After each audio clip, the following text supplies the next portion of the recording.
बोलिए आई मात की जय। ये अपनी राजस्थानी भाषा में जो कहावतें बनी हैं बड़े तजुर्बे से, और जो कहावतें सही हुई वो आगे से आगे पीढ़ी दर पीढ़ी चलती रही, और बहुत ही सटीक और टू द पॉइंट कहावतें आज भी हजारों की संख्या में मौजूद हैं। कहावतों की किताबें भी छपी हैं, और पहले तो लोग भाषण देने में भी कहावतों का उपयोग खूब करते थे, और आजकल नई पीढ़ी के हिसाब से कुछ कम पड़ गया है। एक छोटी सी कहावत है कि मरिया कुण के 3 जना। नंबर 1, ताकत कम ने गुस्सा घड़ा। नंबर 2, पूंजी कम ने धंधा घड़ा। और नंबर 3, पचे कम ने खावे घड़ा।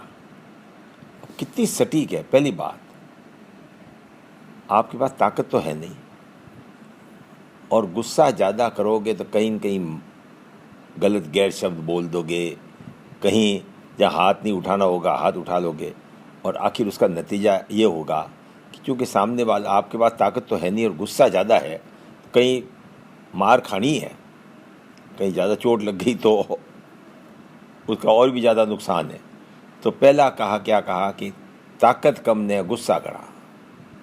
नंबर 2, पूंजी कम ने धंधा करा। बात तो पुरानी है, पर आज भी काफ़ी हद तक लागू होती है कि आपके पास पूंजी तो है कम, और आपने तरह तरह के धंधे खोल लिए। एक ही धंधा करके उसको बढ़ाना वो अलग बात है, पर एक धंधा नहीं, एक धंधा में ये भी कर, इसमें पैसे डाल दिए, उसमें पैसे डाल दिए, उसमें पैसे डाल दिए, तो पैसों की जो डिमांड आई रोज़ आएगी। कहीं उधारी होगी, कहीं कोई माल आ गया उसको छुड़ाना होगा, कहीं नई जगह खरीदनी है। यूँ करके वो आदमी इतना टेंशन में रहेगा, वो आदमी इतना दिमाग में उसको बोझ रहेगा, वो पैसे मांगने वाला आ रहा, वो आ रहा है, आज वहाँ से चुकाने हैं, यहाँ से लिए इधर दिए, कि वो टेंशन में ही आदमी, उसका हार्ट कमज़ोर हो जाएगा, उसका दिल कमज़ोर हो जाएगा। एक दिन दूसरे रवाना होते उसे कहीं पहले रवाना हो जाएंगे। और तीसरा, जिसको मैं तो चूँकि मुझे इनवाइट करते हैं, आमंत्रण देते हैं, तो ऊपर बैठाते हैं, बाजोट वगैरह लगता है, तो मुझे वो नीचे बैठे हुए जो पंच जीमते हैं वो सब दिखते हैं। अरे वो ज़माना अलग था। लापसी थाली भर भर के खा जाते, तो उसके पीछे मेहनत होती थी।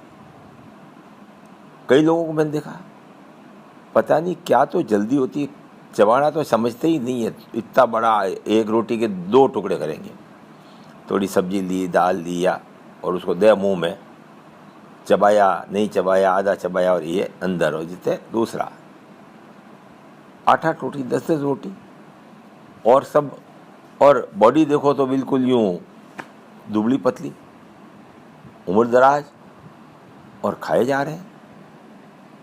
और ख़ास करके सबसे उसमें तो जो पंचों की पंक्ति होती है उसमें तक ज़्यादातर एक ही बैठता है, परंतु जब कभी घर में खाना होता है तो एक एक थाली में 4-5 जने बैठ जाते हैं, और फिर कितना पुरस्कारी हो रही है और कितना कौन खा रहा है उसका कोई अंदाज़ा ही नहीं होता। उस टाइम तो जवानी होती है तो फिर भी पच जाता है। पर तीसरा जो कहा है कि पचे कम ने खावे घना, बाद में जब आप 50 साल के हो गए, 60 साल के हो गए, और आजकल तो आपका जो बाहर का ये कचरा खाते हो, समोसे, कचौरी, पकौड़े, पिज़्ज़ा, तो अपने आप आपकी जो पाचन शक्ति वो कमज़ोर पड़ जाती है। तो पचे कम और खावे घना, वो जल्दी तो बीमार पड़ेंगे, उनकी जो इम्यून शक्ति है बीमारी को रोकने की वो कम पड़ जाएगी। इसलिए मेहरबानी करके जो तीनों कहे हैं, अगर ताकत नहीं है तो गुस्सा करना छोड़ दो, और यूँ भी गुस्सा करना ही नहीं चाहिए। पूंजी कम है तो धंधा अपना सीमित रखो, उसी को बढ़ाए चले जाओ धीरे धीरे। जैसे जैसे गेहूँ की फसल बढ़ती है तो आपको धंधा भी बढ़ेगा, टेंशन भी रहेगा। और खाना, मेरे आज 78 साल की उम्र हुई है, फिक्स 1 से 1.5 रोटी सुबह, 1 से 1.5 रोटी शाम को, इससे ज़्यादा खाता ही नहीं हूँ, चाहे मुझे लगे ही नहीं कि भूख है कि नहीं है, पहले अपने रोटी ले ली और उसके बाद वो रोटी समाप्त हुई तो फिर बंद कर दिया। बाद में काफ़ी उम्र होने के बाद ये भी पता नहीं लगता पेट भर गया कि नहीं भर गया। इसलिए अपने अलग बैठो, सीमित रूप में रोटी लो और उसको चबा चबा के आराम से माता जी का नाम याद करके जीमते जाओ, तो अपने आप आपको उम्र बढ़ेगी, आपकी कामयाबी बढ़ेगी, आप स्वस्थ रहेंगे।